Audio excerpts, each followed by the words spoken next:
구정 명절을 잘 보내셨습니다. 예. 고향에 다녀오신 분들이 많이 계시죠? 다 시장님들만 보였습니다. 저도 30일 날 월요일 날 아침에 7시에 아버지가 계신 곳으로 갔습니다. 아버지가 계신 곳이 천국도 있지만 육신의 아버지 계신 곳에 가서 문안을 드리고 오후에 형제들끼리 천안에 모여서 이렇게 예배를 드리려고 준비하고 있었는데 카톡에 문자 하나가 들어왔습니다. 그 문자는 눈을 다시 한번 볼 수 있는 문자였는데 지방의 선배 목사님, 벌교회에서 목회하고 계신 목사님이 세상을 떠났다고 하는 그런 문자였습니다. 사인은 심장마비로 세상을 떠났다고 이렇게 기록되어 있는데 바로 며칠 전까지 같이 뵙고 기도하고 또 겸손한 이 목사님은 지옥 고청에 한 번도 지각이나 빠진 적이 없을 만큼 그 나이 70이 돼가지고도 후배들에게 본을 보였던 그 목사님, 모교회의 치리 목사님으로 또 그렇게 자기의 사명을 다하고 지난 31일 날 오전 11시에 하나님의 부르심을 받은 겁니다. 저는 예배를 앞두고 이 문자를 받고 도대체 내가 지금 정신이 지금 좀 혼란 상태에서 이게 사실인가 싶어가지고 너무 충격 속에 그렇게 그날을 보내고 다음날 이제 1시, 2시에 입관 예배가 있기 때문에 서둘러 이제 순천을 내려오게 되었습니다. 아침 6시 40분쯤에 차를 몰고 나오는데요. 천안의 온도가 영하 12도였습니다. 영하 12도 정도 추운데요. 별로 안 춥으십니다. 그 차를 이제 올라갈 때 위해서 승합차를 가지고 갔는데요. 차가 오히려 좀 이상이 있는 것 같아요. 한 30분 달렸는데 덜끄덩덜끄덩 하면서 차가 속도가 안 나는 겁니다. 계기판에 보니까 엔진 체크라고 하는 불이 들어오는 거예요. 11시에 극동방송의 소망의 기도 생방을 인도를 해야 되고 또 2시에 또 그 입감예배를 참석해야 되는데 어떻게 해서든 순천을 가야 되는데 그래서 그 차를 어디까지 몰고 왔냐면 전주까지 이 차를 몰고 오게 되는데요. 차가 이게 속도가 잘 안 나니까 불안불안합니다. 불안불안하는 운전하는 가운데에 잠깐 방심하고 있는 사이에 1차선으로 카니발 한 대가, 신형 카니발 한 대가 지나가는데 거의 한 170km 정도 가고 하는데 제가 중앙선을 약 한 50cm 이상 속에 물리고 있었는데 이 차로 얼마나 겁이 났든지 막 소리를 경적을 부르면서 지나가는데요. 그 지나가는 그 속도에 제가 반사적으로 핸들을 오른쪽으로 틀었거든요. 차가 균형을 잃으면서 몇 번 휘청하다가 균형을 잡게 되었습니다. 입관 예배 참석하려다가 저도 입관 예배 드릴 뻔했습니다. 돌아와가지고 가만히 생각해 보니까 한순간도 참 하나님 은혜가 아니면 생명을 보존하기 힘들구나 그런 생각을 하게 되었죠. 여러분들은 지난주 고향을 다녀오신 분들이 있겠지만 여러분들은 본향이 준비되어 있습니까? 지금 대답하신 분들 일부 속수만 아멘하시고 다른 분들은 본향이 있는지도 없는지도 모르는지 대답을 안 했는지 모르겠지만 우리에게는 반드시 가야 할 본향이 있습니다. 세상에 이 사람처럼 부귀영화를 누려본 사람도 흔하지 않을 텐데 그 솔로몬의 고백은 전도서 1장 2절에 헛되고 헛되며 헛되고 헛되니 모든 것이 헛되도다 이렇게 헛되도다를 5번 말합니다. 그러면서 14절에 내가 헤아려서 행하는 모든 일을 보아노라 보라 모두 다 헛되어 바람을 잡는 것이로다. 솔로몬은 허무주의자는 아니었지만 자신의 인생을 회고하면서 헛되다 이런 말을 했습니다. 요즘 우리 귀가 따가울 정도로 계속 듣고 있는 이른바 국정농단 이 뉴스는 권력의 그 특권에 마치 수십 년이나 누릴 것 같았지만 금방 그 비리는 드러나서 이제는 한 평도 안 되는 그러한 구치소에서 이 추운 겨울을 지내는 일부 정치, 일부 피선 실세들이 있습니다.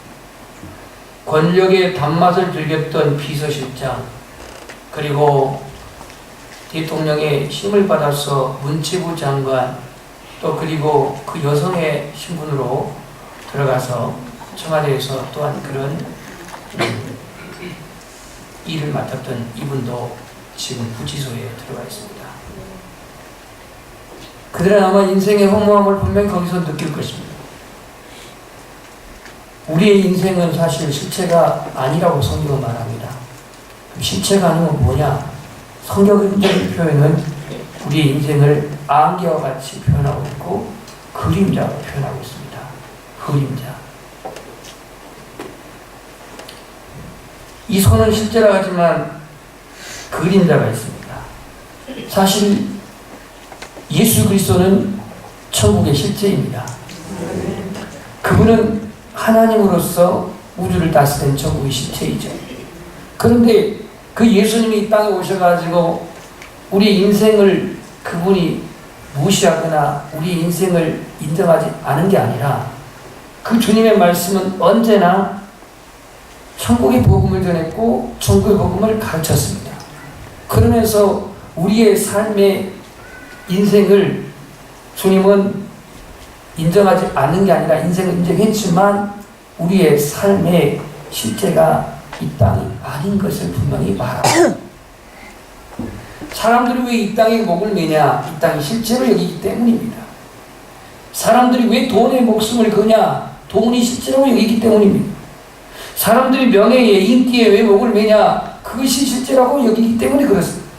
그런데 성경은 그게 실제가 아니라고 말합니다. 그림자라고 말합니다. 그것을 경험했고 체험했고 누렸던 솔로몬도 그것은 헛되다라고 말하고 있습니다. 오늘 예수님께서 제자들에게 너희를 위해서 거처를 예비하러 간다고 말씀하신 주님은 과연 이 땅이 실체라고 한다면 주님은 무엇 때문에 거처를 예비하러 간다고 말할까요?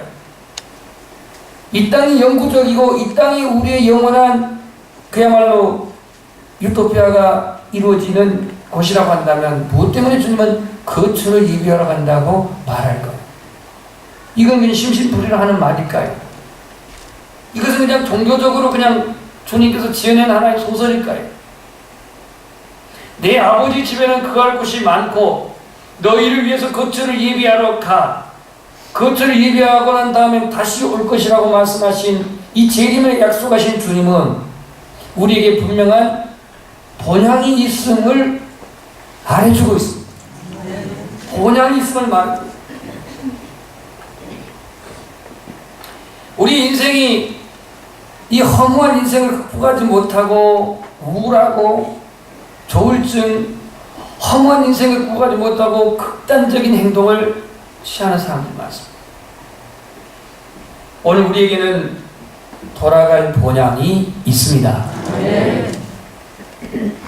동요 중에 나의 살던 고향, 이 동요인지 민요인지 모르겠습니다만 꽃 피는 산골, 복숭아꽃, 살기꽃, 아기 진달래 뭐 이런 노래가 있잖아요. 저희 친구 목사님 하나가 뉴질랜드에서 목회를 했습니다. 뉴질랜드. 참고적으로 뉴질랜드는 굉장히 환경 정리가 잘 돼가지고 깨끗한 그러한 도시인데요. 하지만 우리나라보다 불안전한 지진이 많이 일어나고 있습니다. 동성연애가 합법화된 그런 영적으로는 좀 어두운 곳입니다. 뉴질랜드에서 목회를 1년 하고 귀국했습니다. 고작 1년입니다. 제가 고작이라고 말을 쓰는 것은 1년 하고 돌아온 이유가 뭐냐 했더니 향수병이랍니다. 그래서 내가 아재 개그로 향수를 내가 많이 사줄 걸 그랬거든요. 향수병 때문에 이미 목회를 못하겠다. 뭐 환경을 깨끗하고 뭐 여러 가지 그런 뭐 조건은 좋지만 현대인들은요 자기 고향에 대한 그런 정서를 고향에 대한 그림의 정서를 가지고 있습니다. 하지만 하나님이 계신 본향에 대해서는 관심이 없습니다. 나이 들수록 고향에 대한 그리움이 있지만 우리 영혼이 가야 될 본향, 그거는 무식한 얘기로 무관심하고 부지한 얘기로 치부해버립니다. 우리가 어쩌다가 이 세상 태어난 존재입니까? 아닙니다. 어쩌다가 태어났지 않은 인생입니다. 어쩌다 태어났다면 그냥 어쩌다 죽으면 끝이지만 성경은 그렇게 말하고 있지 않습니다. 우리는 한 번 주어진 인생을 허무하게 살다가 허무하게 죽어가는 그런 존재가 아닙니다. 하나님은 우리를 그렇게 형편없게 지어놓지 않았습니다. 스데반 돌에 맞아 죽었습니다. 세상 불신자가 볼 때는 아니 도대체 예수가 뭐길래 그 돌에 맞아서 허무하게 죽음을 당하냐. 그 허무한 죽음을 세상에는 엑스 죽음 이렇게 말하는데요. 가지 않아도 될 로마까지 굳이 가서 참술당한 바울, 로마에서 핍박당한 성도를 위로하기 위해서 그 로마에 가서 거꾸로 십자가를 졌던 베드로, 그들은 왜 그렇게 허무한 죽음을 선택합니까? 세상이 보기에는 허무한 죽음이지만 이들에게는 돌아가야 할 본향이 있기 까닭에, 그들이 가야 할 그 새로운 나라가 있기 까닭에 그들은 그 죽음을 선택할 수 있었습니다. 진학에 실패한 사람들, 취업에 실패한 사람들, 내가 진학에 실패했다고, 취업에 실패했다고, 아니 때로는 결혼에 실패했다고 우리의 인생이 실패된 것은 아닙니다. 돌아갈 고향이 없는 사람, 돌아갈 본향이 없는 사람은 그 사람이 세상에서 무엇을 지었든 무엇을 얻었든 무엇을 가졌든 그 사람은 영원한 실패자입니다. 다시 말할까요? 진학의 실패 일시적입니다. 생업의 실패, 인생의 어떤 결혼의 실패가 온전한 실패는 아니에요. 내 영혼이 돌아갈 본향이 없는 사람은 영원한 인생의 실패자입니다. 오늘 우리에게는 본향이 있음을 주님이 말씀하고 있습니다. 그런데 이 본향은 인간의 방법으로는 갈 수가 없음을 성경은 말하고 있습니다. 여러분 차량에 웬만한 차량은 전부 다 구비되고 있는 땡땡땡땡 이거 있죠. 5번 말해야 되는데 4번 말했나? 네. 땡땡땡땡땡 이거 있잖아요. 내비게이션 있어요. 내비게이션은 나의 목자시니 부족함이 없습니다. 그가 나를 푸른초장에 어디든지 입력하는 대로 인도하시고 이런 내용 말이죠. 근데 이 내비게이션은 저는 체질적으로 안 맞아요. 왜냐? 성질이 급하다 보니까 그냥 지나칠 때가 많아요. 그럼 띵띵띵띵띵띵띵띵띵띵 경로 이탈. 여러분의 동선 위치를 파악해 줄 수 있는 것 몸 안에 지니고 있는 게 뭐예요? 너무 어려운 질문. 여러분의 동선을 파악해주고 여러분의 위치를 파악할 수 있는 몸 안에 지니고 있는 거예요. 핸드폰이에요. 핸드폰 여러분 가지고 있으면요, 진짜로 가 있는지 시댁 가 있는지 다 나와요. 인공위성이 다 잡아주기 때문에. 내비게이션으로 우리 길은 찾을 수가 있을지 몰라요. 핸드폰으로 우리가 어디에 있는지 위치를 추적할 수 있을 수 있어요. 그러나 우리의 힘으로는 하나님께 나아가는 길을 찾을 수 없습니다. 어쩌다 찾는다 할지라도 들어갈 수 없습니다. 우리 인위적으로는 들어갈 수가 없어요. 1997년 미국 경제잡지 월스라고 하는 경제잡지, 미국 경제인들, 부호가들 상위 1%입니다. 상위 1% 사람들에게 조사했습니다. 돈으로 살 수 없는, 돈으로 사기 힘든 것 중에 살 수 있다는 가정 안에 그것을 위해 소유하기 위해서 얼마나 투자할 수 있습니까? 라고 하는 이러한 설문조사를 했습니다. 다시 말해서 돈으로 살 수 없는 것, 당신이 하나님 나라에 들어갈 수 있게 해준다면 재산에 얼마를 투자할 수 있습니까? 얼마 투자했을 것 같아요? 64만 달러입니다. 64만 달러. 요거를 1200원을 계산하니까 7억 6천만 원 정도 되는데요. 여러분, 하나님 나라에 들어갈 수 있게 해준다고 재산에 얼마나 투자할 수 있습니까? 7억 6천만 원. 많이 없어. 못 없어요. 그런데 7억 6천만 원 주고라도 하나님이 천국 티켓을 판다면 하겠다. 64만 달러가 아니라 640만 달러로도 이거는 판매 불가예요. 판매 불가. 비례분요. 천국 입장권은 비례분요. 팔 수 있는 것이 아닙니다. 우리의 힘으로 노력으로 번향에 갈 수 없다면 그러면 어떻게 해야 되냐? 결국 하나님께서 그걸 예비하셨는데요. 하나님께서 그 길을 열어주셨는데요. 하나님은 번향으로 가는 길을 안내하고자 훌륭한 가이드를 보냈어요. 그분이 누구예요? 예수님이죠. 예수님.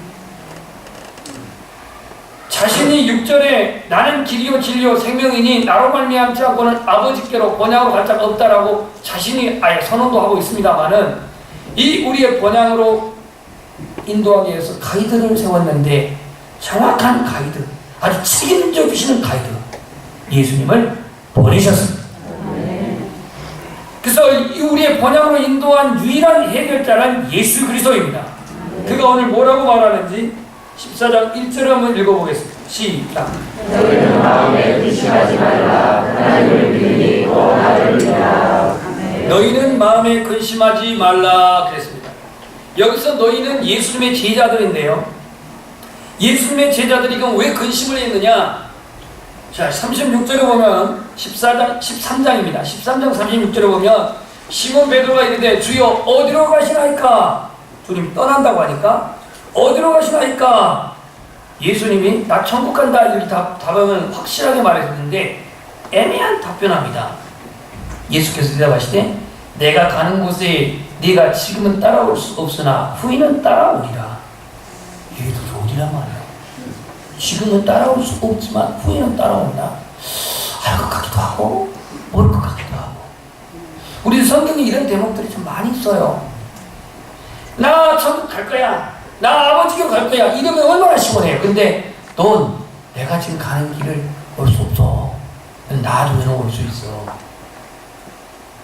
37절 베드로가 궁금해하고 못 참아가지고 주여 내가 지금은 어찌하여 따라갈 수 없나이까? 주를 위하여 목숨까지도 버리겠습니다. 아주 장담에 장담을 합니다. 예수님 말. 예수님께 대답하시되 네가 나를 위하여 네 목숨을 버리겠다고? 내가 진실로 진실로 내게 이르노니 닭 울기 전에 내가 3번 나를 부인하리라. 이 말을 듣던 베드로는 마음에 근심 안 했을까요? 아니 주님이 나를 뭘로 보고 나를 어떻게 보고 부인한다고 말하지? 이 말 듣고 베드로는 지금 회의에도 빠질만 합니다. 제자들은 알쏭달쏭하는 그 주님이 떠난다고 하는데 어디로 간다는 말도 말하지 않고 이렇게 말하니 지금 마음에 근심이 있을 수 있었습니다. 여러분의 마음에 근심이 없습니까? 있죠. 제가 한번 여러분의 마음을 들어가 볼까요?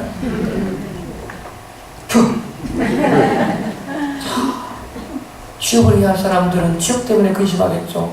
장가를 보내야겠는데 저놈이 아직도 애인이 없어서 나이 차 있는 아들을 두고 있는 그런 딸을 두고 있는 부모님들은 언젠가나 그것이 또 근심될 것이고 아이고 이제 나 그냥 다 비워버렸어. 내 나버렸어. 갈라막하고 말라마라. 그래도 근심하고 있어. 다를 뒤져보면 다 나와. 제 말에 염려. 주님이 뭐라고 하냐면 하나님 먹이신대요. 아멘? 네. 진로에 대한 근심. 하나님은 걸음을 인도하신대요. 네. 죄로 알면 고민 내게 오라고 말씀하십니다. 그런데 우리는 여전히 우리 안에 근심이 있습니다. 근심이 있어요.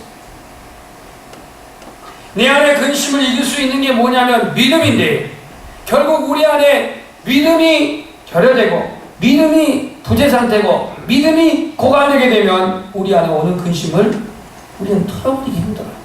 그런 구조를 가지고 있어요. 우리는 예수 그리스도 앞에 믿음을 가지고 나와야 되는데 오늘 뭐라고 말하냐면 하나님을 믿으니 또 나를 믿으라 그랬어요. 이 믿으라고 하는 이 명령에 보면은요 원어 헬라어의 피스케테라는 말인데 현재 명령법. 현재 명령법. 무슨 얘기냐면 계속 믿어요. 계속. 아침에도 믿고, 점심에도 믿고, 시방도 믿고, 내일도 믿고, 밥 먹을 때도 믿고, 잘 때도 믿고, 계속 믿으라는 거예요. 이거 명령입니다. 근데 우리는 기분 좋을 때 믿는데, 내가 지금 기분 찝찝해. 부부싸움이 찝찝해. 에이씨, 예수 안 믿어. 이게 믿음입니까? 그거 아니야. 그냥 자녀가 나의 속을 막 다 뒤집어놨어. 막 감정이 상했단 말이죠. 그런데 우리는 나의 감정과 관계없이, 기분과 관계없이, 오늘 예수를 믿으라고 하는 이 믿음은 계속 믿는 거예요. 계속. 진정에 가서도 믿고, 시댁에 가서도 믿고, 운전할 때도 믿고, 계속 믿는 거예요. 이 믿음이 결여되니까 우리 안에 두려움이 와요. 염려가 와요. 근심이 와요. 여러분이 예수님께서 여러분의 제사함을 믿으십시오. 그게 자유함 있잖아요. 예수님이 나와 동행하신다, 떠나지 않고 동행하신다는 사실 믿으십시오. 그러면 우리의 삶이 어디를 가든지 주님이 함께 하신 것이 확신될 것입니다. 우리의 화물, 우리의 죄값, 이것을 나의 희생과 헌신, 노력 있게 까고 해결할 수 있나? 해결 불가. 우리의 제사함의 결과는 십자가 은혜를 받아들이는 은혜의 결과입니다. 기독교적인 희생과 선의 결과가 아니란 얘기예요. 왜 예수님께서 십자가를 지셨습니까? 왜 예수님께서 십자가에 죽으셨습니까? 왜 하나님은 독생자 십자가에 비참한 죽음을, 독생자 예수 그리스도를 십자가에서 비참한 죽음을 허락하셨습니다. 이는 우리가 받아야 할 심판을 아들이, 독생자 예수님이 받으신 것이고, 이는 우리가 받아야 할 정죄를 예수님이 대신 정죄받은 것이고, 이것은 우리가 받아야 할 저주를 예수님이 대신 저주를 받았기 때문에 십자가에서 죽으셨습니다. 내가 받을 저주, 내가 받을 심판, 내가 받을 형벌, 이걸 주님이 대신 받으신 것. 우리는 하루하루를 살면서 우리의 믿음의 연약함이 하나님을 외면하고 무시하고 할 때가 너무 많습니다. 여전 우리의 생각은 악하고 음란하고, 생각이 추하고, 영혼이 늘 병들고, 기계적인 사고로 자기 유익을 추구하고, 거짓과 불의, 실기와 질투, 자기 양심을 속이고, 그러한 삶을 살아갑니다. 이런 불법과 이런 불신, 이러한 죄를 주님은 십자가에서 감당하셨습니다. 예수 그리스도의 십자가의 죽음은 죄인된 우리를 대신한 죽음이요, 예수 그리스도의 부활은 용서받고 구원받은 성도들에게 주어질 영원한 상급인 줄 믿습니다.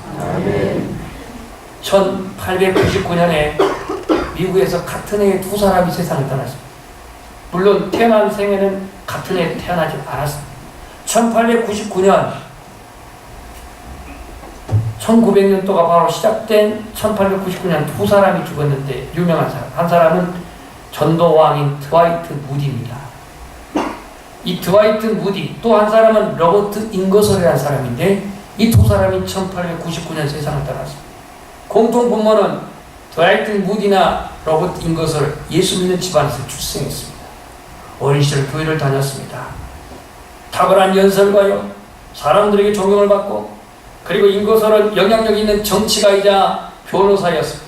그러나 그는 예수 믿는 집안에 태어났고 교회를 다녔지만 무신론자였습니다. 무디는 가는 곳마다 예수님을 전하여 많은 사람들을 전도하여, 그가 전도한 사람 100만 명이 넘는다고 말합니다.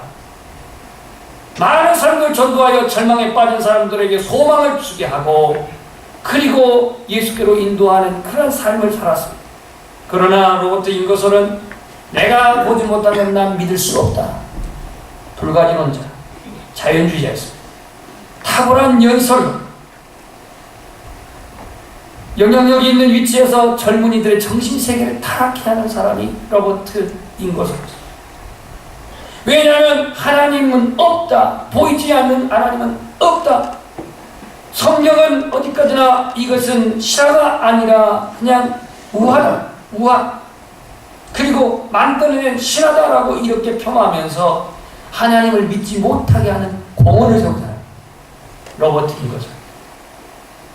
인거선은 무디보다 나이가 한참 아래였지만 세상을 떠날 해는 같았어.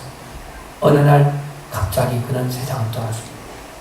1899년 12월 12일 12.12 사건 아닙니다. 1899년 12월 10일 새벽 무디는 드디어 겨울을 맞이하게 되었습니다. 하나님의 부르심을 받을 때가 다가왔습니다. 땅이 물러가고, 이건 무디의 유언입니다. 땅이 물러가고 하늘이 내 앞에 열리는구나, 이런 말을 합니다. 옆에 있는 아들이, 아버지 꿈을 꾸십니까? 아니야, 꿈이 아니야. 정말로 아름다운 광경이야. 하나님이 나를 부르고 계셔. 나는 가야 해. 그러면서 그는 미소를 띄우면서 가족의 그 품으로부터 그는 조용히 인종을 맞이하게 되었습니다. 그는 어디로 갔을까요? 본향으로 갔습니다. 오늘 이 본향은 본문에 뭐라고 하냐면 내 아버지 집이라고 말하고 있습니다. 누구의 아버지지? 내 아버지 집. 하나님 아버지 집. 이것이 본향이라고 말합니다. 그 아버지 집에는 거할 곳이 많도다 그랬습니다. 여러분 조금만 참으십시오. 조금만 인내하십시오. 아버지의 집은 거할 곳이 많은데 너희를 위하여 거처를 예비하고 난 다음에 내가 너희들에게 와서 내게로 영접하여, 한번 따라서 하시죠. 나 있는 곳에 너희도 있게 하리라. 아멘. 이 본향은 하나님 아버지의 집이자 하나님의 나라입니다. 한번 하나님의 나라, 따라서 하나님의 나라는 빛의 나라다. 하나님의 나라는 생명이 있는 나라다. 하나님의 나라는 사랑과 기쁨의 나라다. 이 세상에서 우리의 땀 흘림의 수고는 끊일 일이 없지만 하나님 나라는 수고와 땀 흘릴 일이 없는 영원한 빛의 나라요, 생명의 나라요, 사랑과 기쁨의 나라입니다. 오늘 예수님께서 이 소설을 예비하고 있는 다음 내가 너희에게로 와서 다시 너희들을 영접하여 나 있는 곳에 너희들도 있게 하리라고 말씀하신 이 말씀대로 우리 연양의 모든 가족들이 이 땅에서 우리의 수고를 마치는 때가 언제일지 알 수 없지만 주님의 그 본향, 내가 가야 할 신권으로 가진 그 본향을 한 사람도 놓치지 않는 우리 연양의 가족이 되시기를 축복합니다.